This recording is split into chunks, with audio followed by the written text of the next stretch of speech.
also talk about other places besides Alaska, but mostly it's Alaska themed.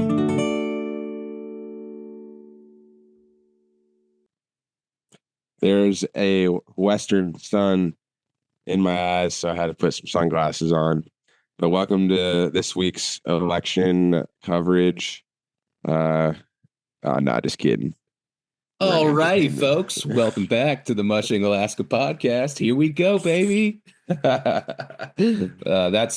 what a way to bring it in. Yeah, mention the election. Gotta give it a shout out there. I gotta love it. Hey, in the entertainment business, my one political thing that I want to share with everybody is entertainment and politics. Just they don't go together. All I'm saying shout out to all the bands that just go up on stage and they just play their songs. Yes, and stay out of those it, guys. Yeah, we're gonna play our song right now. Alrighty, folks. Anyways, yeah, dude, how is your weekend going? It's Saturday, as Elton John said many times. Saturday, Saturday, Saturday, Saturday, Saturday. Saturday. It's a good Saturday, man. It is a good Saturday here in Georgia. It's like a casual 75 degrees. I've got shorts and a t-shirt on and sweating right now because the air conditioning's not on. So yeah, there's that. How's it going there in Alaska for you, pal? It's great, dude. I got my sunglasses on in November, dude. I'm pretty stoked about that today. We're gonna finish our little conversation, and I'm gonna get outside and go for a long walk with my dog. But yeah, it's been beautiful weather. Wish we had a little bit more snow up here. It's funny how there can just be 20 inches of snow 5 miles away, and then there's no 2 inches of snow here the same night. So you have Fairbanks, they're just they got an insane amount of snow since our last episode came out. And actually, we talked about that with Keaton, that he's spent all day shoveling for a couple days. Cody was who's Keaton's friend and helps him train dogs.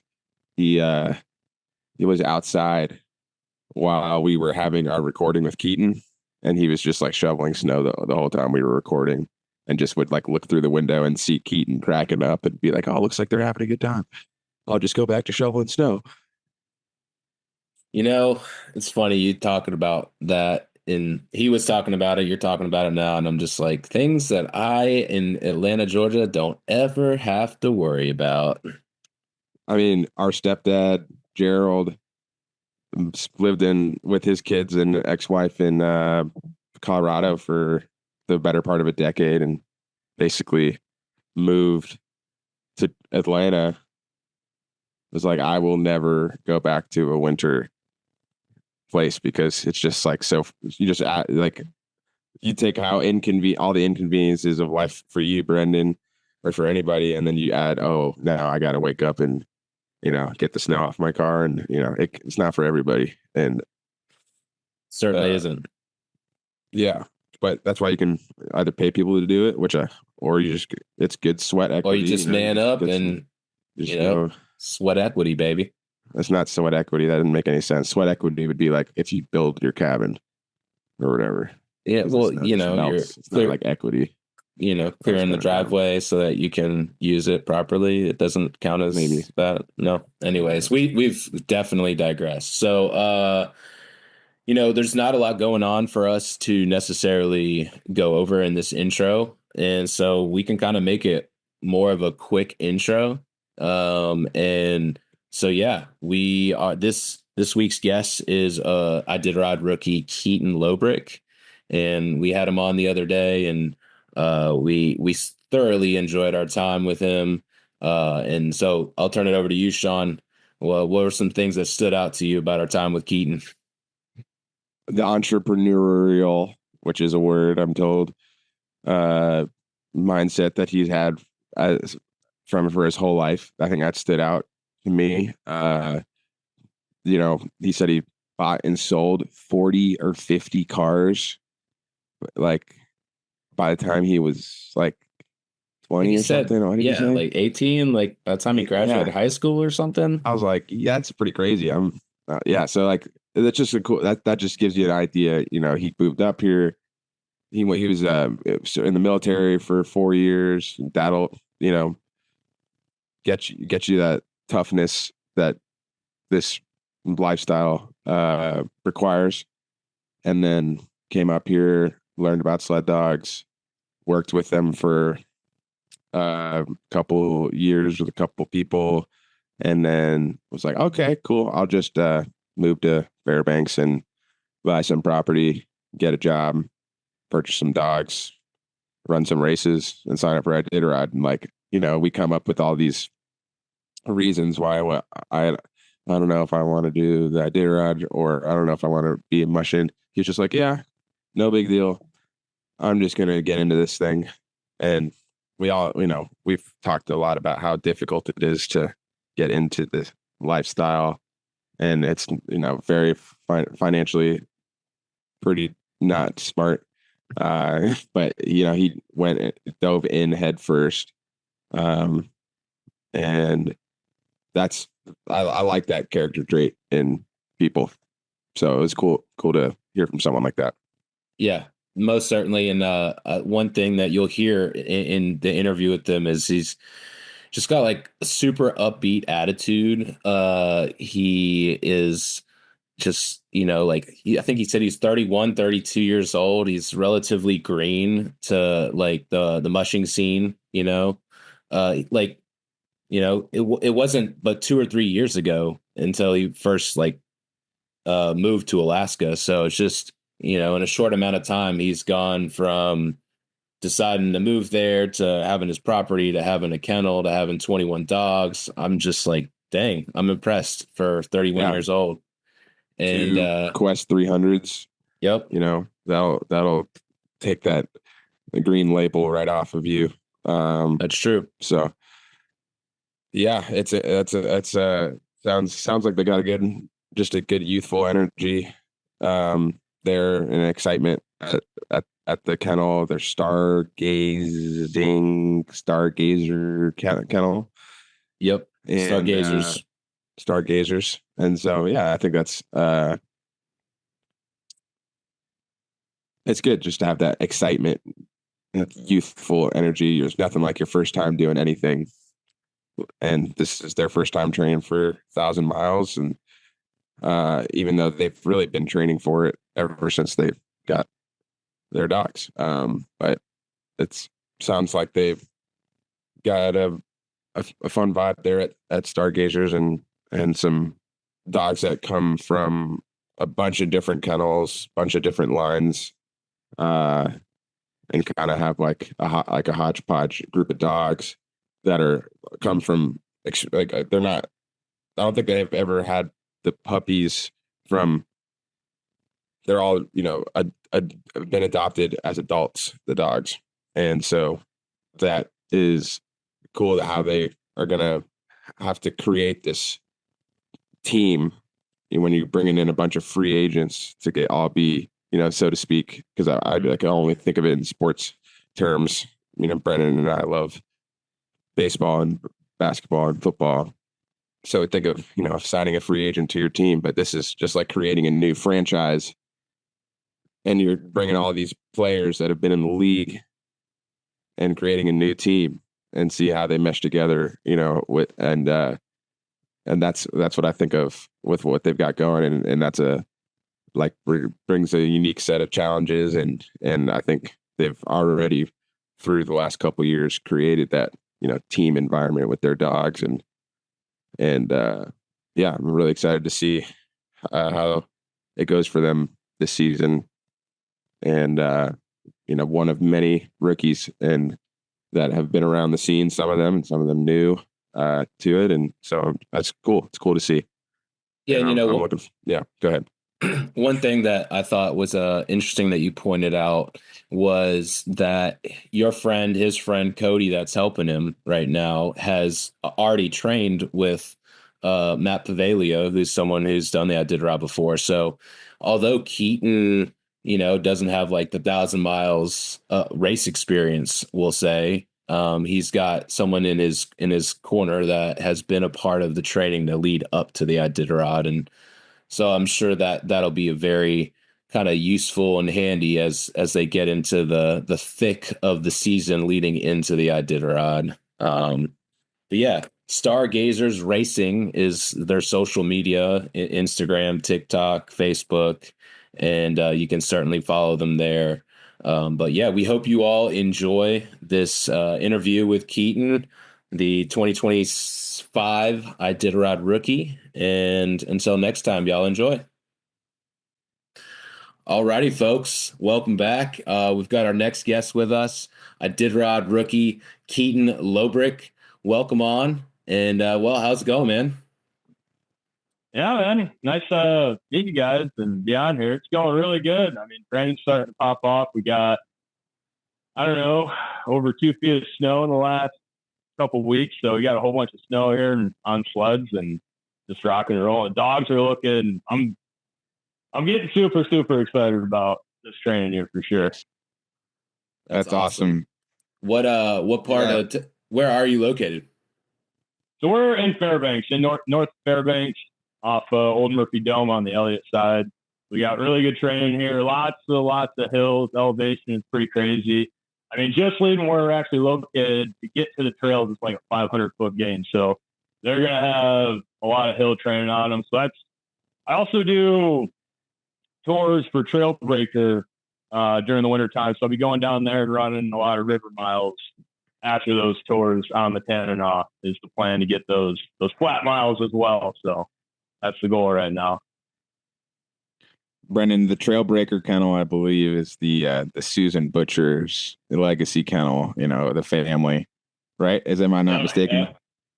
Yep, Susan Butcher, so Tekla, her daughter's on it now. David Munson, who was Susan's husband, also a 1988 Yukon Quest champion. I feel like he doesn't get enough credit for that because he was married to one of the best mushers, if not the best mushers to ever do it. So I always like to shout that out. Anytime he comes in when I'm doing tours or whatever, I just we'll stop and go, this is Dave Munson. And just say all that. And he's, I don't know, probably not used to that, but he's a really good guy too. So. That's good to give those people the credit. If there's anything like me, which like a lot of mushers are, where someone mentions like, yeah, this guy is so and so finisher, this guy, and they're like, God damn it, Keaton, shut up, dude. Like so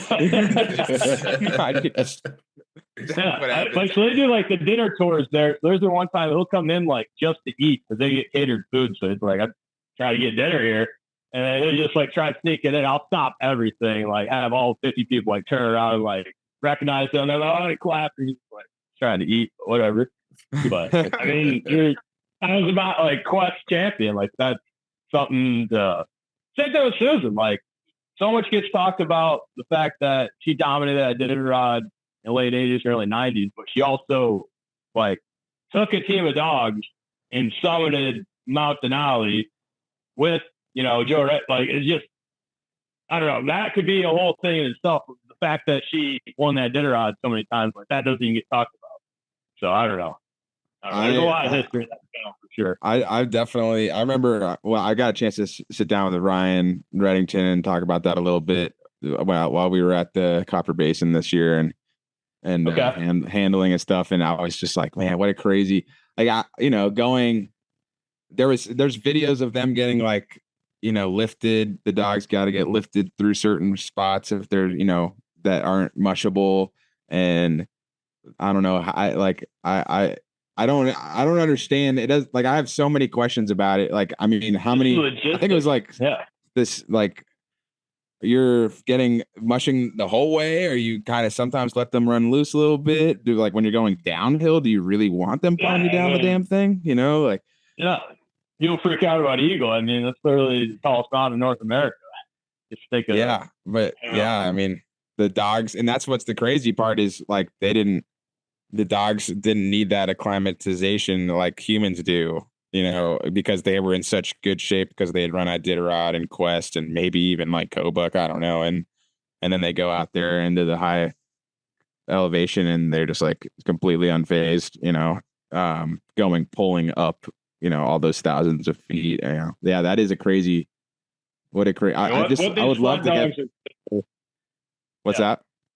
What these sled dogs are capable of is just unbelievable. It blows me away, and it astonishes me more and more. Like the more I realize and can see what they are actually capable of, it's just unbelievable.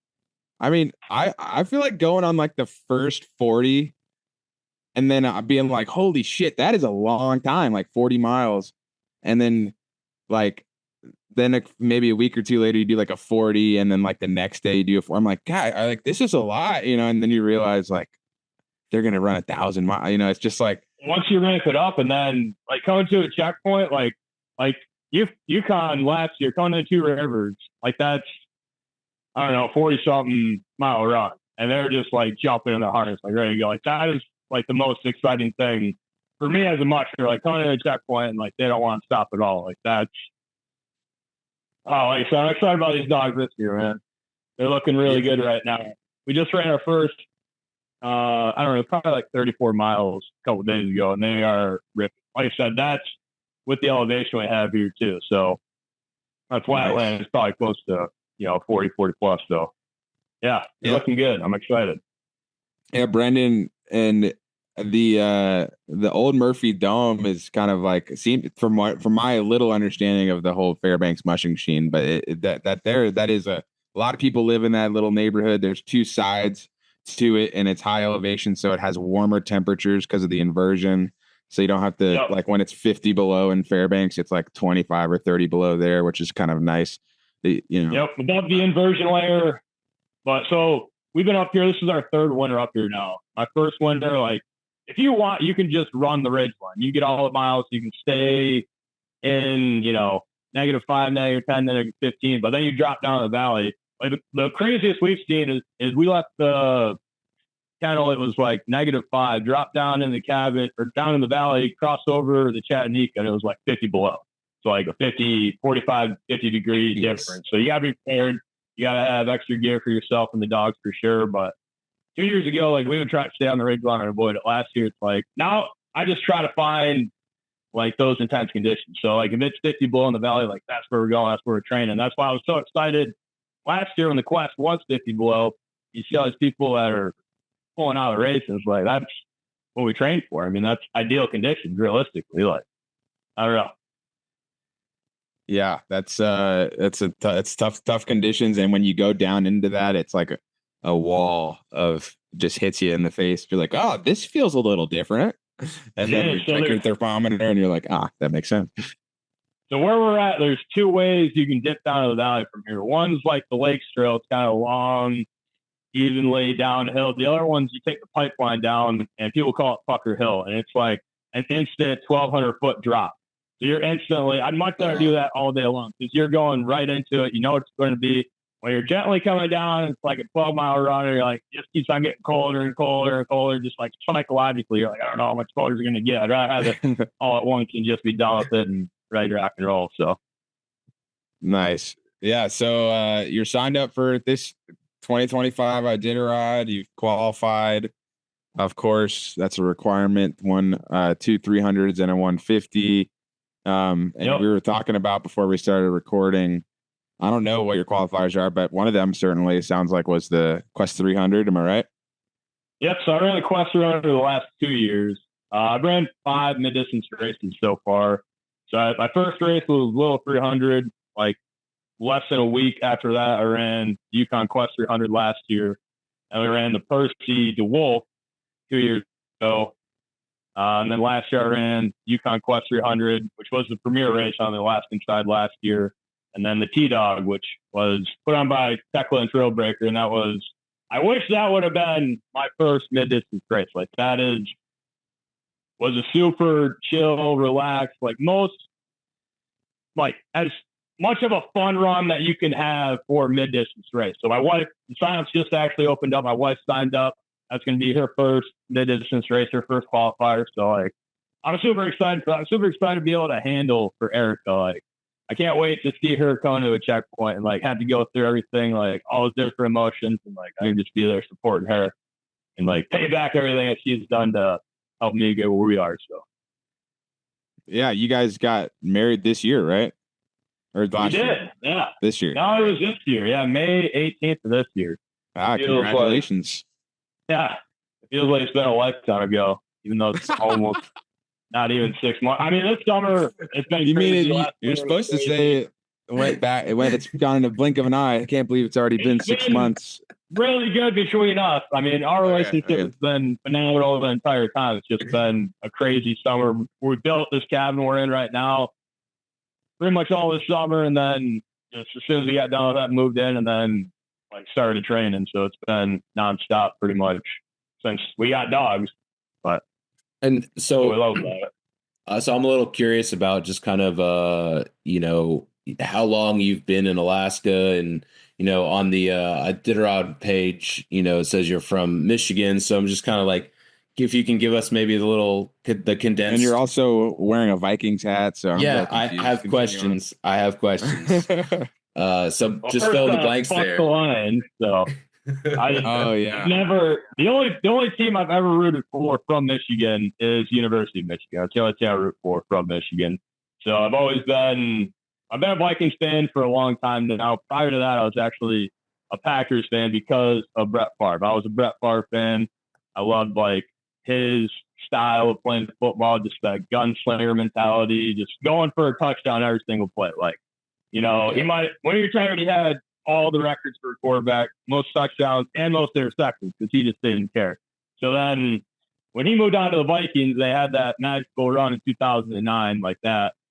I remember week 4 when they were playing San Francisco, Frank Gore, like they were supposed to be the hot team, and we came back and he threw a touchdown pass with like 4 seconds left in the back of the end zone. That was like, all right, we went 4-0, ended up going 6-0. I think we finished like either 13-3 and 12-4, went on the NFC Championship game. And I remember Brett Favre threw an interception, and we were in field goal range. Went to overtime, never touched the ball. Saints went down, kicked the field goal. They wanted, but I think I saw some interview in we're gonna get real lost in the NFL because I love talking about sports, but the Favre, and he's like, I think it was in that NFC Championship, he got his ass like knocked, and he like was out, completely out, like snoring, and then he like got up and he's like, I think I need to go in the locker room, and he like ate a hot dog and walked, took a shower, and that was the end of his career. Was that final concussion is what I had learned, and I was like, oh yeah, that got hit in the head a couple times. That's prime Bounty Gate era. Yeah. That was, the next, so speaking of which, like I was from Michigan, huge Brett Favre fan. And that after that game, that was the next year. It was like week, I don't know, towards the tail end of the season. And he was the Iron Man, like started 492 consecutive games or whatever.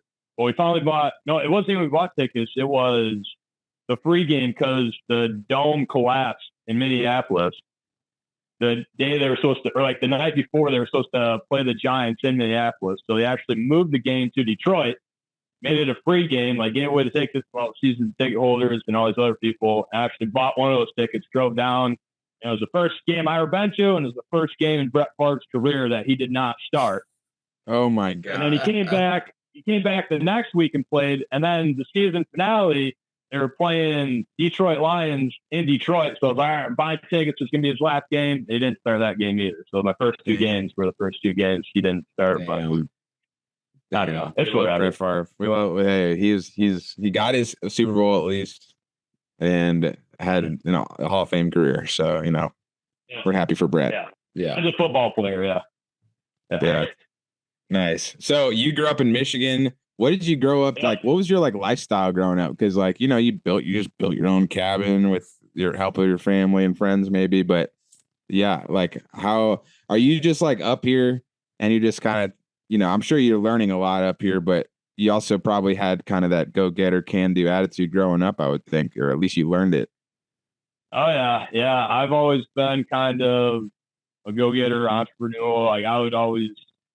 I mean, when I was a kid, I used to just walk up and down the road and like pick up people's trash and like resell it. And like I would go and like walk people's dog. I was always big into dogs. That's all from my mom too. She used to watch dogs from people at work whenever they go on vacation or whatever. She'd watch all their dogs, and like I'd start acquiring some of those like people. And when they brought, when Pound first came over, like I was watching Pound. You know what I mean?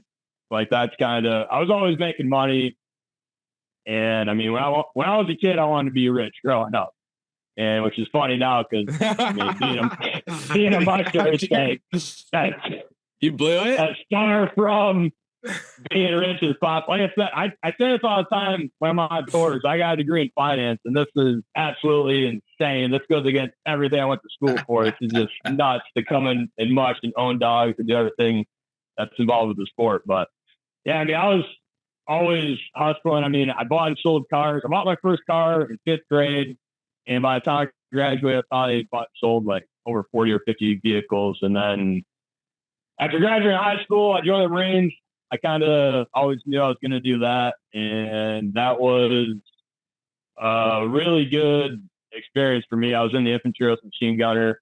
And like all that training I did in the Marines, like directly coincides and fits with everything I do mushing. So I try to like do the same sort of training. Like when we're in the Marines, we train like we play. When I'm training dogs, I'm training like it's a race.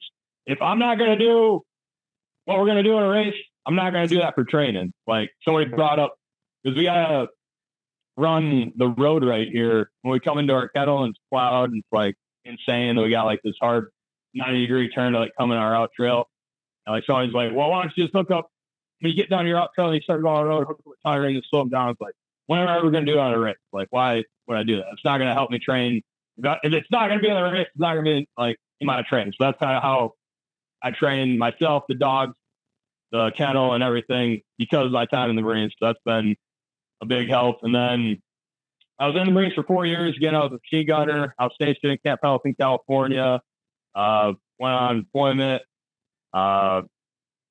And then once I got out of the Marines, went back home, went back to Michigan, went to community college, paid out of pocket for a couple of years before transferring to the University of Colorado, where I was studying for astrophysics. So I was always very interested in space and astronomy. And yeah, Bill was paying for it. And one time, like I said, I was stationed in Camp Pendleton and I'm from Michigan. So I drove through Colorado and just absolutely fell in love with this. I knew I wanted to live there at some point and got the chance to while I was going to school. And I'm glad I got that out of my system and found Alaska, honestly, because Alaska is like Colorado on steroids with way less people. Yeah. But while I was going to school there, like I said, I was always interested in space and astronomy. But after doing it for 2 years, I kind of realized, while I'm interested in it, I don't want to pursue a career doing that. So basically, I dropped out and went back home, linked up with a couple buddies from the Marines I was working for a company called Event Link. We did promotional events for like Porsche, BMW, Audi. We travel all over the country, set up the events, run the events, tear them down. You work like 3 weeks on every single day, and then you have like a week off and do it again. And it was a really fun time. I did that for about a year and a half, right until COVID hit, all that shut down.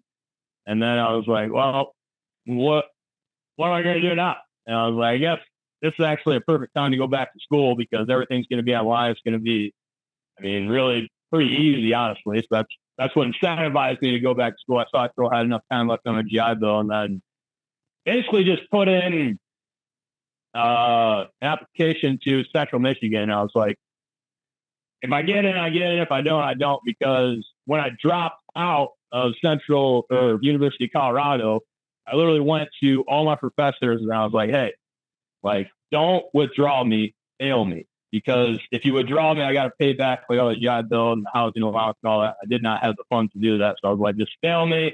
I'll take the F. Like my GPA will be crap, but it won't matter because I'm probably never going to go back to school. It was my mindset at the time. But applied to Central Michigan, got in. And then the first semester, I think I was on like the dean's list. I had like a 4.0.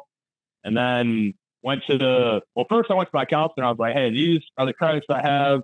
Like, what degrees can I get as fast as possible? And then they're like, well, if you do this course, you're like, 4 years. And I was like, no. Like, fast, like go summer, spring, fall, like every semester on top of each other. I'll take as many credits as possible. Just, I need to get this done as fast as possible. And with the GI Bill, I mean, you can take as many credits as you want in a semester, and they'll basically pay for it. So that's what I did. And I could have got a math degree because I already had all the stuff for physics, all the math classes for that. But I don't really want to do that. And then finance was one. I was like I said earlier, I was incentivized and wanted to make money. I was like, that makes a lot of sense. So I ended up doing that degree, and now I'm just looking at all, the cost of everything. And I don't know, last year I looked at it a lot more. Like now, I mean, if you own dogs, it has to be every aspect of your entire life. And now it's just all right, I made this much money. That's X amount. I buy this much dog food. That's just it's money isn't a thing now. If we got enough money for the dogs and for the food and for sleds and gear, that's it. That's all we need. That's all we got. We got food. We got generator running for electricity to do stuff like this, and that's all we need. And I've never been more happy. So that's awesome. Where we're at. Sponsored by Honda Generator. This podcast.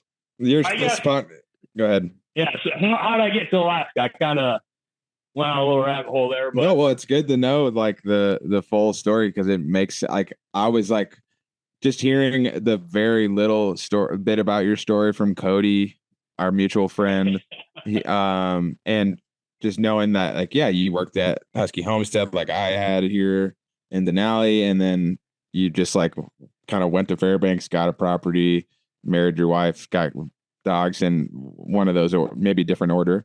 But, that's just so now in 2024 to go and do what you just have started and are doing is really, really you're not seeing a lot of people taking that journey in 2024, because it is super expensive, to get property up here relative to what it was in 1990 or whatever, or 2004 even. And of course the dogs and the dog food and the dog gear and the price of 2x4, everything is just 40 to 80% more expensive, depending on what you're comparing it to. Yep. Yeah, so it's pretty amazing came up here. Yeah. So I actually came up here, though, is one of my second summer break while I was at Central Michigan. I came across a job ad. We're doing Jeep tours down the Denali Highway. And I was like, that sounds like a good idea. That sounds fun. I've never been to Alaska before in my life, but that sounds interesting because I'm not one to work in an office. And I kind of knew that while I was getting the finance degree. But so I saw that, came up here, flew up to Anchorage. It was the first time I ever been in Alaska. Took the train up to Denali. And by the time I got off the train, I fell in love with Alaska and knew I was going to be moving up here eventually. And then that first week, Erica was working at Jeeps as well and was the office manager. So met her, and then we started dating, I don't know, probably a month and a half after that. So was introduced. And then in that first week, our Jeep site was right next to the Husky Homestead. I mean, so met Jeff, met Cody, was introduced to that, became really good friends with them and pretty much everybody working there. And it's all right, this is what I want to do. And then I want to stay there that first winter, but like I said, I already dropped out of college once, and I knew if I dropped out again, I was never going to get my degree. So I took everything I had to get on the plane, actually go home and finish my degree, but that's what I did. And then while I was doing that, I got Erica basically the job working at Husky Homestead. So she handled that full first winter, or her first winter at Husky Homestead with Jeff and Amanda, and getting some more experience and all that. So I knew it was all right, this is what we're going to do. This is how we're going to do it. And that was the first step. So she was astronomical and kind of setting the foundation and figuring everything out. And then as soon as I graduated the next day, I mean, we were loaded up in our RV with everything we owned and drove up to Denali and worked for Jeff that first summer. And then had a couple different opportunities for mushing that winter. Was wanting to stay at Husky Homestead. I mean, Jeff King has really good dogs, but he basically said hey, you can stay here if you want, but if you really want to be a musher and go run dogs, you're not going to get a whole lot of opportunity here. I can get anybody I want to come here and run dogs, and I already got pretty much who I want and need right now. So I was like, all right. I mean, I appreciate you being involved with me, and went and looked at different kennels and ended up coming to one up here in Fairbanks. And the owner of the kennel was super good to us. And she basically had dogs for her kids so they could run junior Iditarod, and was like, here's the kennel, go train them, figure out everything you need to figure out, and just make sure they're ready for junior Iditarod. We're like, all right. Like, that's how I really learned everything, was just going and figuring it out. I mean, like I said, that's the best training you can possibly get. You go out and the dogs get tangled up and you don't know what you're doing. I mean, the dogs taught me more than probably anything, but you get through those situations, the more you do it, the better you get at it. That's how we got where we are, realistically. And then after that first year with her, the next summer, she was like, all right, I'm downsizing my kennel. I can't really afford to keep these dogs just for my kids, basically. So she ended up, we basically acquired 7 dogs from her, and then kind of got a handful of dogs elsewhere. And initially we were just going to have like a kennel of 8 and run some smaller races, and just kind of get more races under my belt, and then end up having 14. And it was like, all right, well, we got 14. The quest was, the 300 was the free race for the Yukon Quest. And I was like, well, I ran that last year, my first year. So, I mean, might as well shoot for that and make that our main goal. And that's what we did. And the dogs did really good and super excited. And now we got 21 and are running Iditarod this year. So, and we're super excited about that. I think. How old are you? Yeah, thank you. I'm 31. 31. I was like, Okay. it's like you sound like you're like 60 based on the experience you've had up till now. Not into a little amount of time as possible. I mean, yes. That's I mean, yeah, wow, my man. first year of mushing, I worked for 4 kennels on that first year, and saw like how different ways of doing things. It kind of took what you liked and left what you didn't, and then kind of put that all together. So is that like, do you have a friend or a, like, obviously you've gotten some awesome experience from these kennels, and they've drawn from their people and the dogs that are, you know, very experienced. But right now, are you like, you know, you're leaning into Iditarod. Do you have like somebody who's an Iditarod veteran, maybe, that you're just, you know, trying Like to a check in mentor with or every something? 3 weeks to say, hey, you know, this is what, you know, or you feel like you got a good grasp on things? I Or feel both? like I do have a good grasp on things. There are definitely people in the community that I know that I could reach out and ask questions. Like ultimately right now, just like you're just getting your base of mileage. You're not like, you know, you've done all this already time and time again, you know, and it's not, and you're going to see them at the races, and you'll see them later in the winter. But I just figured, you know, you get into that like next level of like 300 to 600 miles into a training run, or, you know, in this case, it'll be the Iditarod, and that's like uncharted territory for every rookie. And no one's run a, you know, 800 miles straight as a, you know, before they go and run the Iditarod.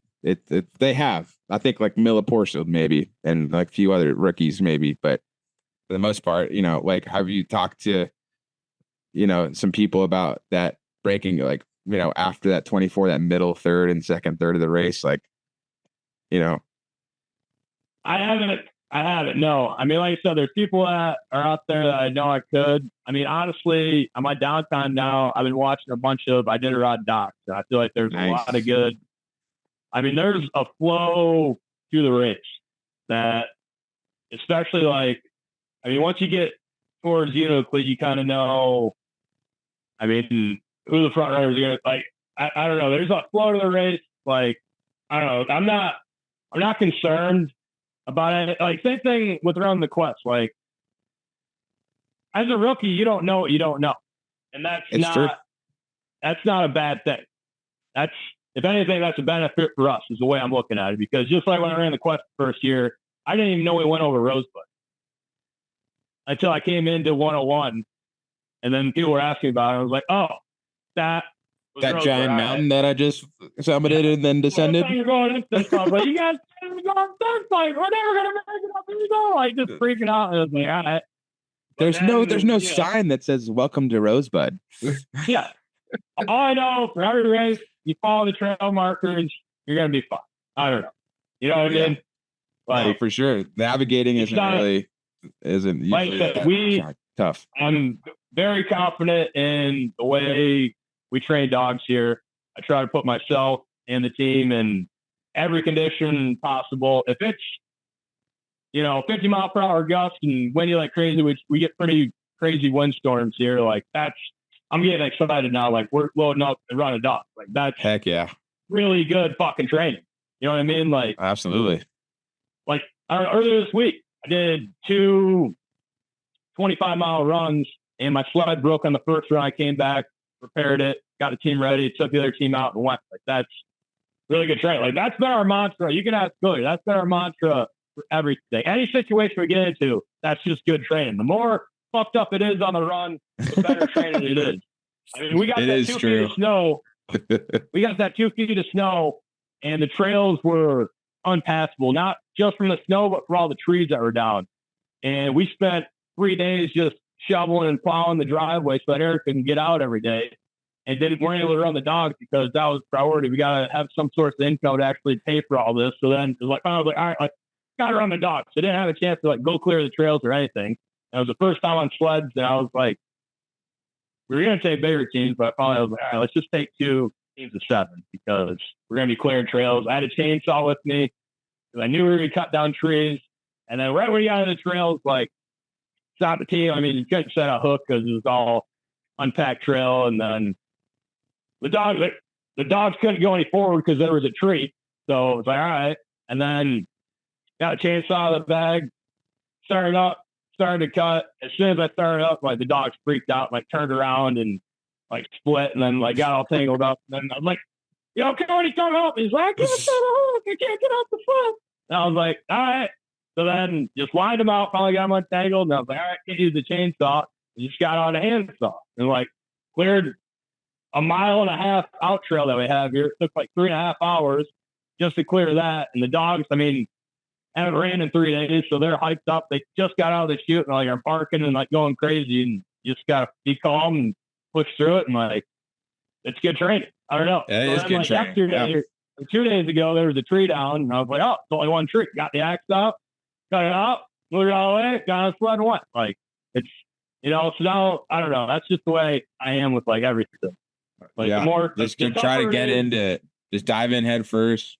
Something's gonna happen. It's gonna happen. And yeah, you got the knowledge and equipment and gear to figure it out. It sounds like, and yeah, that's great because you obviously, you've been in these races, you've been in those situations during the events, but it's good to be doing that during training too, because it's just a smooth carpet ride. I mean, it has been for some mushers, but 99% of them, no.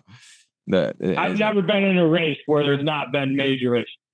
Yeah. I'll have every trainer run be absolutely perfect, have no issues whatsoever, and then the first mile of a race, like everything just goes wrong. So like now, like when main trainer run, everything goes wrong. Like I get excited instead of just like getting upset or getting angry, getting frustrated. Like I just like, all right, this is awesome. This is happening now. So at least like me and my dogs that seeing this can conquer it. And for the dogs' confidence too, like their pride, like just knowing that they're capable. If they listen to me, do what I say needs to be done, I can get them through anything. Like having that relationship is like super important to me. Absolutely. Have you had any like any big oh shit moments either in a race or training, like that kind of stuff? I mean, he just described like 7 of them, I feel like, but yeah, go. I'm sure there's even a worse one. Yeah. So probably the biggest one was last year training. So we got like the birch tree loop here that runs off the pipeline, and you can either do a loop around that or you can G down this downhill trail and it adds like another 5 miles. So usually my dogs want to do what we did the last time we went out. So that's what I was expecting them to do. Last time we went down, we G'd down that downhill trail. For whatever reason, my lead dogs are like, all right, we're going to do this loop. So I stopped the team. The lead dogs had just passed the turn. I was like, G. And they're like, all right, they're not going. So I set both hooks, but there was like in the area where it was, I stopped the team. because of all the tree cover, there wasn't like a whole lot of snow underneath. I couldn't set a good hook. I set one on the ground, like put one on a tree. I hate putting snow hooks on trees. I've never had very good success with that. So I really am reluctant to do it. And looking back, I should have just done the loop and then came back around and went again, but didn't do that. So then started walking in front of my team. Like, you know, we walk down the trail, like, oh, we're going that way. So they're like, oh, we're going that way. And then both hooks went done. And like, they actually tripped me. So I'm on the ground and then like the sled goes by and the snow hook just caught my Neos perfectly, like right on the strap, and just started pulling me behind them. Going downhill, I had like, I don't know, I think I had 14 dogs. And they were just ripping. It was like the first probably 10 miles into the run, super excited. I'm just like screaming, whoa. Like as it's happening, I'm just like thinking like, all right, best case scenario, I'm walking away with a broken leg. I had no control. Like this, I was just like literally dodging trees and everything, like jamming my hands into the snow as much as I could to try to slow them down. But they were just ripping. And then I don't know, it probably dragged me. It felt like forever, but like literally like 3 miles downhill. And then finally like the sled went up on a berm and like I came to a stop and was able to undo that. And like, all right, my ankle's pretty fucked up, but all in all, I'm okay. I actually set the snow hook, like went like, all right, dogs, like calm down a little bit, more calm myself down. And then got back on the sled and continued. I think I was doing like a 50-mile run, continued the rest of the run. And then no broken leg. No broken leg. Like, damn, my ankle was a little twisted, but I mean, I was super fortunate. And then, like, same thing, like that just gives me more confidence, like going forward. Like, you can do that. Like, my first training run ever was the Christmas when Erica was handling for Jeff and Amanda. I came up here for the Christmas break, and that was when you got like 5 foot of snow in Denali between Christmas and New Year's. It was like that record-breaking snowfall. So we went out for a run, and my first turn ever, I ate shit. And I was like, that's awesome. Now I don't have to worry about that. Like, that's nothing. Got slid up and kept going. Like, all right, that's nothing. I can do that. So, like, I just love that kind of stuff. Nice. That's awesome. So you've been living in Alaska since like 21, 22. Is that kind of what I've put together? Yep. So you've done a lot in a short amount of time. You've got your team going. So talk about like what's your season looking like heading into the Iditarod this year? Honestly, I don't know. So the goal is Iditarod. The goal is to finish Iditarod. That's the main goal and priority right now. The only other race that we signed up for right now is the T-Dog for my wife. That's going to be post Iditarod. So I don't know. I don't know. It's the same thing. You talk to any mocker, you get different opinions on what races to run. Like I said, I do like slower to run these other races because they are good trainer runs. Yukon Quest, I've been on the fence about that, running the 550. Because if I was to run it, I'd run just like a trainer run and be super conservative, or at least attempt to, right? I know like every musher says you're going to do that, and then you get the race and you see like you're resting, and then you see all these teams go by, like, all right, neither you start getting out of it. But so right now, I don't know, think about potentially the Copper Basin looks enticing because that's 6 weeks before Iditarod. So if a couple dogs do get banged up, they'll have time to recover, hopefully be on the race team. But I don't know. We'll just see what it shakes out. I don't think any races have enough incentives for me personally to sign up on opening day. Like I think the closer you get to race day, the better you are informed of your team, how the team's looking. We have, I mean, a relatively small kennel too, so we don't have a whole lot of depth. So I don't want to, again, bang up potentially Iditarod finishing dogs on a mid-distance race that, you know, really we have not a whole lot to gain from. But I mean, there is a lot to gain from every race. I mean, even just on the logistical side, the more you can get all that down, the better, as far as getting drop bags ready, like mentally prepared for what you need at each checkpoint, the strategy of the race, like all those things that combine together for a 1,000-mile race, especially, like is always good training. But right now, if I was to run a race, it'd probably either be the Copper Basin or like the Quest 550, maybe the 200. I don't know. There's one person counting for the 200 right now. Yeah, the reality is, like a lot of the people that sign up for all these races, probably 10 or 20% of them won't end up running it for one reason or another, So you can say you got this plan, that plan, but sounds like you got a good approach with just take things as they come, see how the dogs are moving and looking and what the forecasts are. Are we going to deal with 60 below, or is it, good trail conditions? You always can do these 300-mile pushes on your own in the White Mountains or, somewhere in the Fairbanks area and not have to do it in an event, and a lot of mushers would say that that's the best just for the dogs, and others say, it's good to get the drop bag process figured out and go and do it in a supportive environment where you have these veterinarians there, mark the trail. And so, there's lots of everyone's got their own opinion. You show up, they're all like, I would never use this kind of harness. I would never use that kind of sled. It's too heavy. I would never. These booties. I can't use the Velcro booties with the stretchy part. I don't like the stretchy parts. Too stretchy. I don't want the stretchy. It's like everybody's like, you're just doing it wrong. Whatever. And everyone's doing something right and something wrong. Whatever. There's a lot of right ways to do so. I think a lot of mushers in particular feel like there's one way to do something. That's the way that they were either taught or figured out how to do it.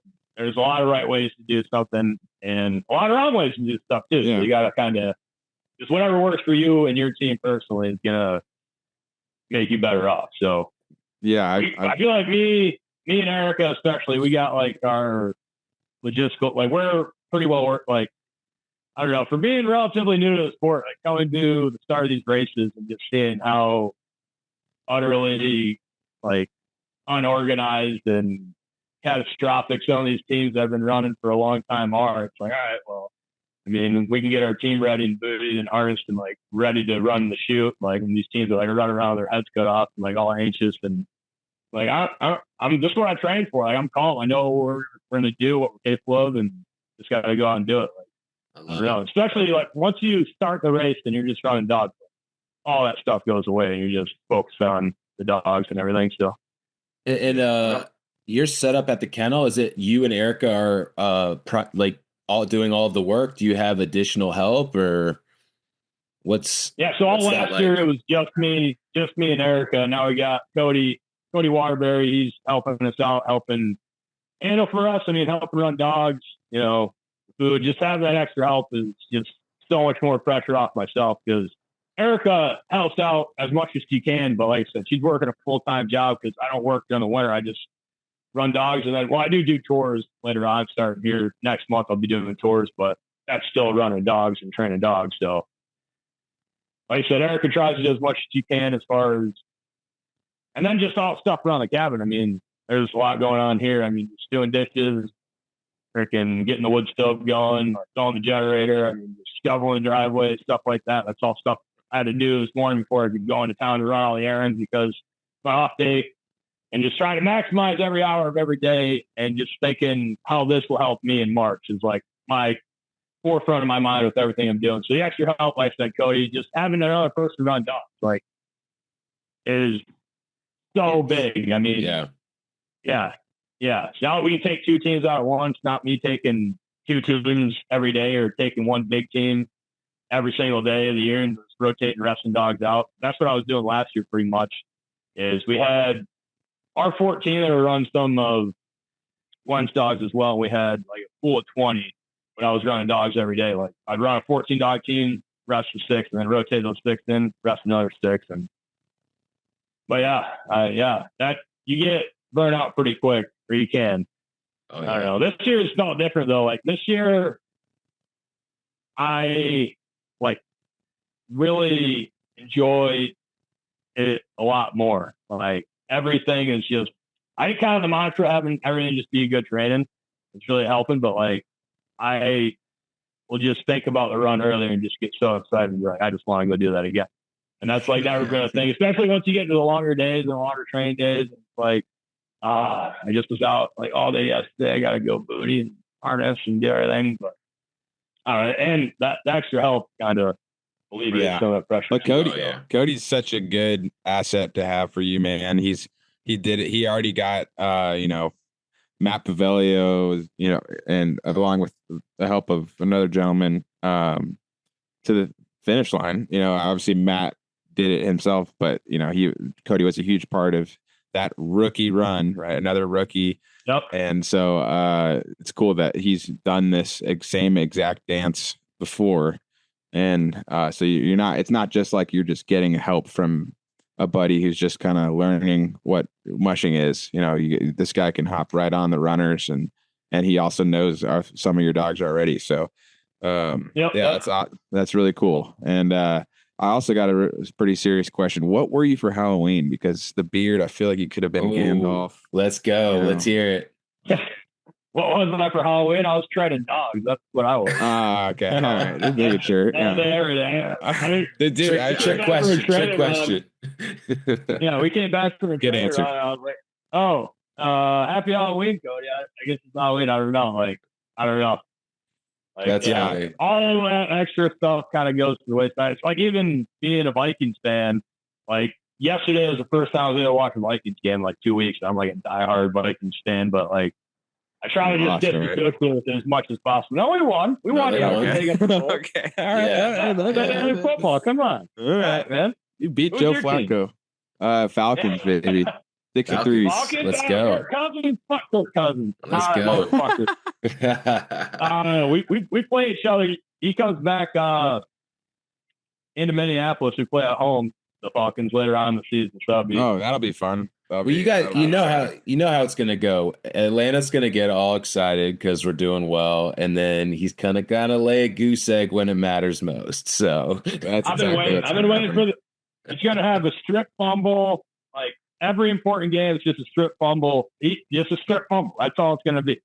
Like you guys will probably make the playoffs. I mean, yeah, and then he'll just strip fumble it out in the first game and be like up 28-3 and just lose it. Whoa,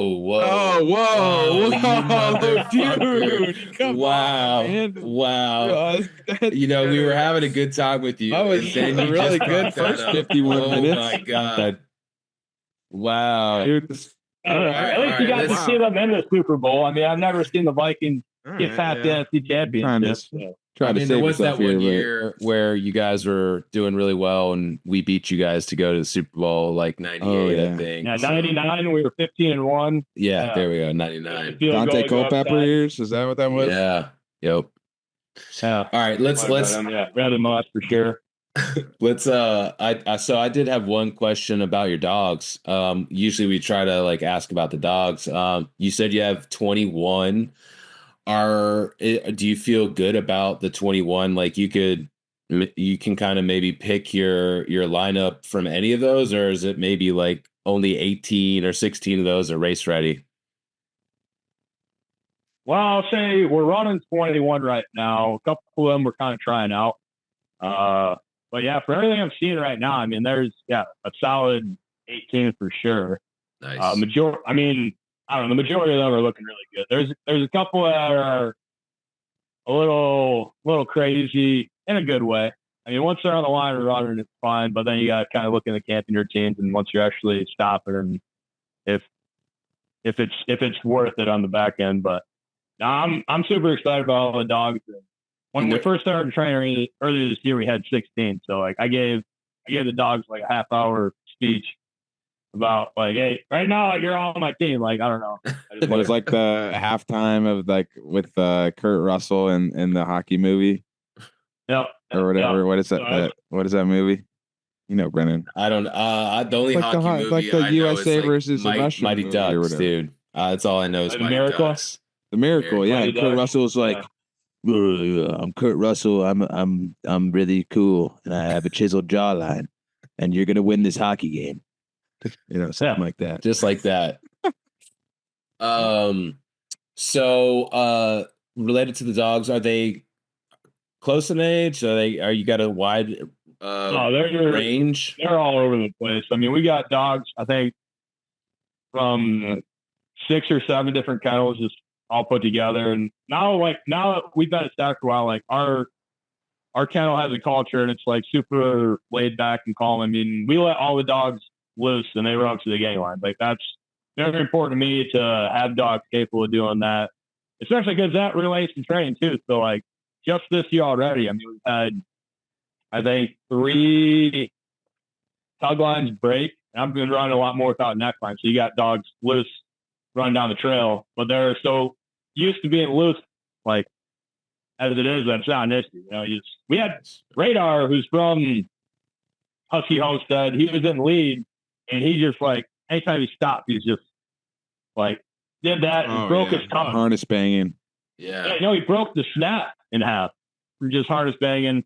And then I was just like, all right, he'll be fine. Just like let him run free the rest of the way back. And like he would come back and be like, all right, Radar, hold up. And like he'd wait for like the rest of the team to come back and like he'd get in lead position and like just kept on going. So like I don't know. That's the kind of stuff, like I said, like that's good training, in my opinion. Like putting them in situations like that where you know it's gonna be fun, but just getting them kind of a little outside their comfort zone, or at least outside what they're used to doing day in and day out. So that's kind of been my mentality this whole training cycle is like, I remember doing a tour in the summer and somebody asked me like, is there certain miles that you want to hit for the dogs? And I was like, certainly there are milestones, right? But I want to have every training mile be the most effective training mile as possible. So that's really what I've been focusing on, especially early on in the fall training when you're doing like short 4 to 6 mile runs. Is like, all right, how can we make this the most beneficial 6 mile run? All right, spicy tuna roll. You've never been in lead. You're gonna go in lead, but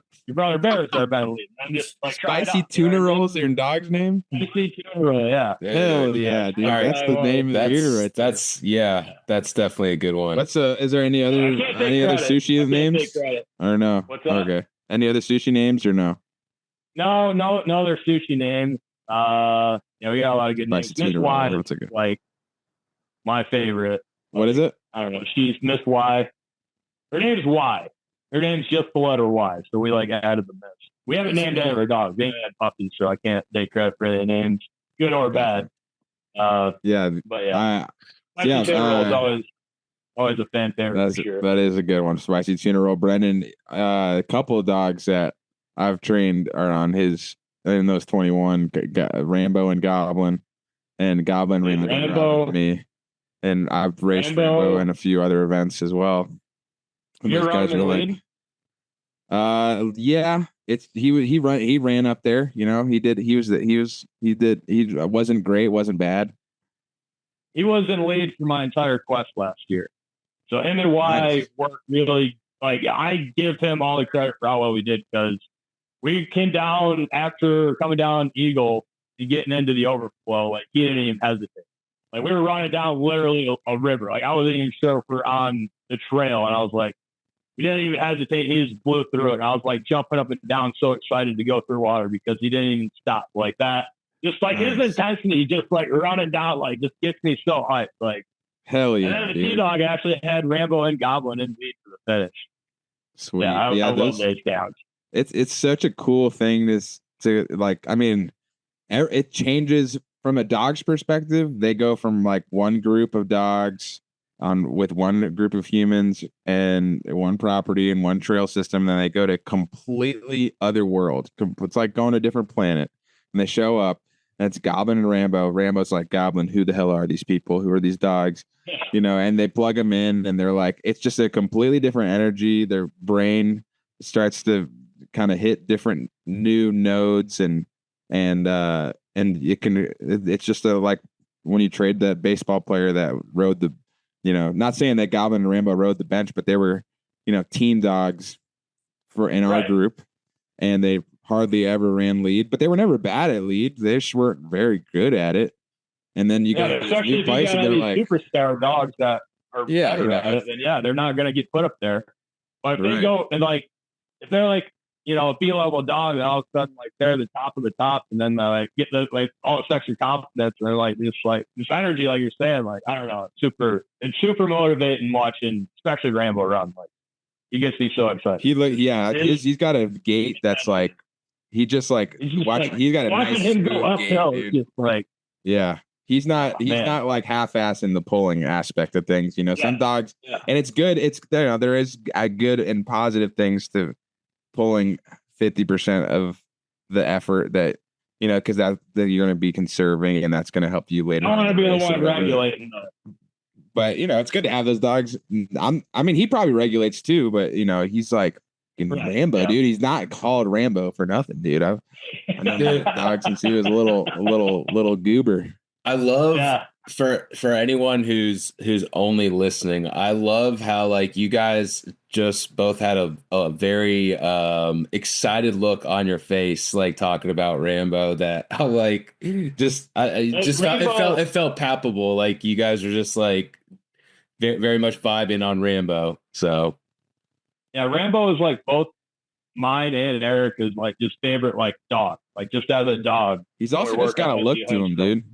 Like he's got like so like jet black hair. Like not like he's got something about it, dude. He's got like he looks like a greaser. Like he should be wearing a leather jacket with tight pants, you know. And he's just like, too, man. Like, you know, he's just got like he looks like a fucking badass, dude. And then he's like he is, you know. But he like you know it helps like, to look like one too, you know.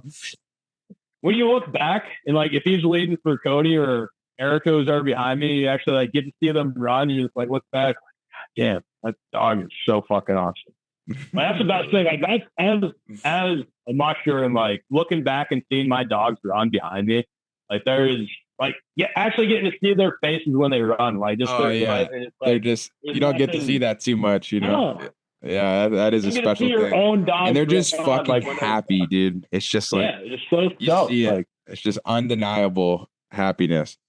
So Brendan, you want to get to the part where we ask Keaton some weird off-topic questions to see we'll learn a little bit more because I got some. Oh, you got something this time? Probably. I mean, I don't have like a list, but it's off the top of the dome, dude. You know? Yeah. No, there's no list here. I mean, we'll just start with an easy one. We're gonna wrap things up, and look, some quick questions for you. But just start with an easy one. Give us your Mount Rushmore in the mushing world. Mount Rushmore. I think last time we did 5, so hit us with 5. All right, I would say Lance Mackey, like definitely is up there. Just what he was able to like, he gives me a lot of motivation. Just like if you go and do all the right things in the training, like everything else will kind of follow suit. Like you don't need all the crazy funds and money. Like just go and train dogs. Like so, Lance Mackey's definitely up there. I mean, I probably got to say Jeff King just because all the innovations that he's done for the sport and his tenacity. He's definitely up there as well. Susan Butcher, we already talked about. I would say Norman Vaughn just because he's such a badass. Or was such a badass. Like, definitely was never competitive, but to go out and run Iditarod when I think he ran his first Iditarod at age 80, 87, something like that, and summited Mount Vaughn in Antarctica at age 87, like that. I mean, doing this at 31, I feel like an old man, especially coming after the Marines. So, like, being able to do that old is just insane. And then, I mean, Joe Reddington the Iditarod wouldn't be a thing without Joe Reddington. I really feel like we need another Joe Reddington-esque person to be coming along in the mushing community very soon because I don't know what the future looks like for mushing as a whole, but I mean, yeah, I don't know. It's getting difficult financially, especially. I mean, look at Iditarod. So post-COVID, everything has gone up, prices exponentially. I mean, and you see the pool size go down substantially. I think 21, 22 was the smallest pool in history at like in the 30s. Well, this year might be right now. We'll see how many people actually sign up coming towards the end. But I mean, that has to do a lot with the purse in my period or my opinion. I mean, purse has basically been the same since 83 or something like that, mid 80s. And if you look at the cost of everything, it doesn't make sense to run Iditarod. So I think some things need to change. I mean, I think these races need to get together and start working with each other and start instead of competing against each other and try to get something going where everybody's benefiting from everybody. We get a lot more sponsorship, a lot more money into the sport because without that, I don't know if these dogs are going to be able to do what they love to do. Yeah, Much longer, in my definitely. opinion. Finances are not just in mushing, but just across the country. You know, it's just everything's more expensive these days. And then when you take something like mushing, that's a terrible financial investment already on a good day without it, the crazy inflation of, you know, then you add that onto things and it's just like tough to pull it off. And so we're impressed that you're doing it. What's a one dog, a dog's like personality trait that like with the quirkiest personality trait, like there's some weird ass shit. I mean, spicy tuna roll is just crazy. I think Cushman by far. So we actually got Cushman from Trailbreaker, and he's got like Asperger's, like not actually, but Sorry, like not to laugh at it, but you know, it's just like, you know, like he's like highly just wound up. Like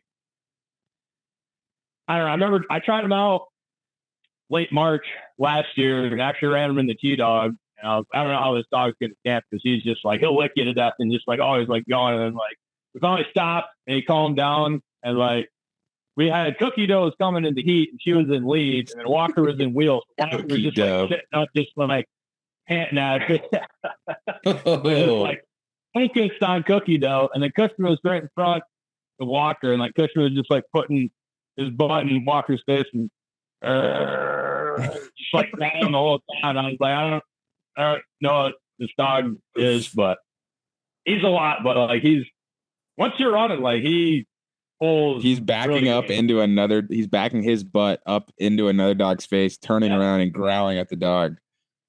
Yeah, like, with a smile. Like, yeah, he's He's an interesting dog for sure. But Brennan, you got another one? Yeah, I got an easy one. Childhood celebrity crush growing up. Childhood celebrity crush growing up. Oh yeah, here we go. I mean, probably the first one was Britney Spears. I mean, that's nice. That's like the first thing I can really remember. Yeah. That might be Brennan's too. I remember a specific Britney Spears poster in your room, Brendan. Yeah, dude. I mean, that was college, man. I had that one in the corner. Okay, we got. What's your favorite? Or it doesn't have to be your favorite, but one like maybe one you're listening to now. But music. What's one of your top couple bands? So like Biggie Smalls is like nice. That's Like you and Cody probably can vibe musically. Yeah. Like, I don't know. I like him, but I listen to like absolutely everything. Like, you can ask Cody, my playlist is like pretty ridiculous. Like, I got country, I got rock, I got hip hop, I got anything and everything. I got Taylor Swift down there. Like, it's anything and everything. But as far as like mushing, I don't listen to music a whole lot. I listen to a lot more like podcasts or audiobooks, more or less. Like audiobooks on like coaching audiobooks, leadership, things like that. Or like extreme survival books, like those things, like put me in a good mindset when I'm on the trail. Yes, yeah, I like those too. The mountaineering books, I find. I don't like mountaineering personally, but I like reading about it. Have you ever done mountain climbing? I mean, just like front range stuff. You know, I think the highest I've ever been is like 10,000 feet, and that was in I was in South America. Yeah, I think up here I probably only made it to 5 or 6, maybe. Yeah. I've never done it, but I lived in Boulder, Colorado.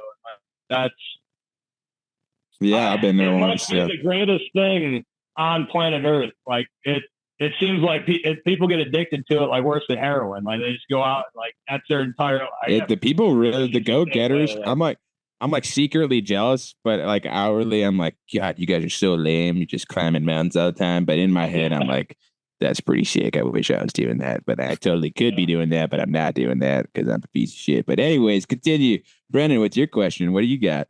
Let's make this one of the last ones. Okay. Well, I mean, I feel like we could go back and forth on these, but you know. If I have a good one, I'll add another one. If you think of a good one. The dome is completely empty. Continue. So someone, either a musher or someone in the mushing community that you want to get on the podcast, but you got to help us get them on the podcast. Has Tackle been on? No, I don't know. Yeah, I've never met. Oh. No, you definitely need to have Tackle on. I mean, yeah, talking about like ambassadors for the sport, I think what she's doing, I mean, yeah, she's doing a great cause for the sport as a whole. I mean, starting the T-Dog, like that's like my first year, I ran 3 mid-distance races, and 2 of them aren't even things anymore. So like the fact that she came out with her own and Susan Butcher Memorial race, like I would definitely get her on. Like, and the fact that she like ran 700 miles with my Iditarod trail when she was like 11, like after her mom passed, like that's pretty insane. Like that molds you as a person, I'm sure. Like you, for sure, being a tough person the rest of your life if you do that at age 11. Yeah. That's a good one. Thank you. That's a good one. I'm gonna say the less heavy hitting one would be one of your favorite trail snacks. Trail Reese's. Anything Reese's. Like a regular Reese's or like Reese's Pieces? You're talking Reese's peanut butter cups, Reese's Pistons, Reese's Nut Raid. Anything Reese's is good. All right, well, reach out to Reese's and see if you can get sponsored. Yeah, any sponsors would be great. Yeah, if any potential sponsors want to throw Keaton like a cool 10 G's, you just I'll reach show out. You yeah, my balance sheet if you guys want. I mean, we are very, very in the red. So okay, that would be great. Hey, what is there a good way for people that are interested in following your journey and your team and your dogs and Iditarod stuff? Is you have like a website, Facebook page, or? Yeah, so we're on Facebook. It's Start Gazers Racing. 3 words is our Facebook. We got all our links for all our other social on there. The wife does all the social media. So we got TikTok, Instagram, YouTube. We got a GoFundMe on there as well. And then we're working on a website as well, which will be Star Racers or StarGazersRacing.com. So that'll be here. Well, Keaton, I'm definitely gonna be up in Fairbanks at some point soon, and I'll be sure to be going and cracking open a beer with you and Cody and so that I really appreciate you. I know you're busy, man. You got a lot of shit going on, so thank you for giving us an hour plus of your time. And man, you remind me a lot of my roommate in college. Okay, Greg. Yeah, like a lot. I'll take. That's a good thing. Okay, good. Nice. Well, yeah, man. Thanks for being on. Mushing, Alaska. And we also talk about other places besides Alaska, but mostly it's Alaska themed.